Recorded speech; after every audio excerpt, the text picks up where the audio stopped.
to share with you today one of my favorite poses, yogi squat.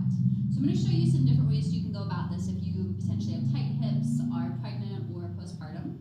I do like to have a little bit of prop options, so if you have something you could roll up, maybe the back of a yoga mat, or come to step on a blanket, sometimes that feels really nice to have a bit of support underneath the heels with the toes off.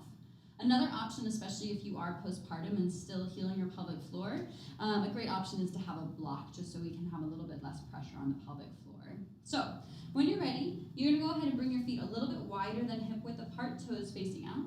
Inhale, bring the arms above head, feel the ribs connecting as you lengthen. And then exhale, lower down into your squat. So, this is where if your heels are lifting, I would recommend coming back up and placing something underneath them.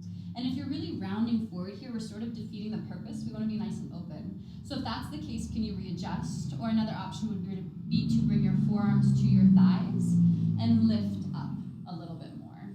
So in our squat, we want to have a nice open tailbone. Bring the chin towards the throat, pull the head back, lengthen through the sides of the neck. Weight is in the heels, toes are relaxed. Press the knees into the elbows into the knees.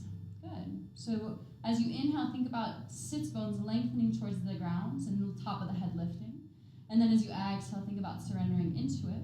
Or you have the option to come in and out of it. You could come forward, lift the hips, rock the weight back into the heels, and rise on up, squeeze the heels together, and exhale, lower back down. Inhale to open the front side, exhale the back side, and then rising back up. So that's one of my favorite things to do for pregnancy. You can just move in and out of that squat, getting some nice blood flow, strengthening the hips, opening the hips. If you're not pregnant, I do recommend trying to hold that pose for up to even 5 minutes a day. If it feels better to move in and out of it, then always find that. And if you're postpartum, I recommend coming down and placing a block underneath your hips. What this does is it just takes some of that pressure off the pelvic floor, so you're getting the benefits of feeling nice and open while alleviating some of that pressure. So with or without the block, we'll go ahead and bring our right hand to the ground, press the knee to the elbow to the knee, lift the left arm, lower down, other side.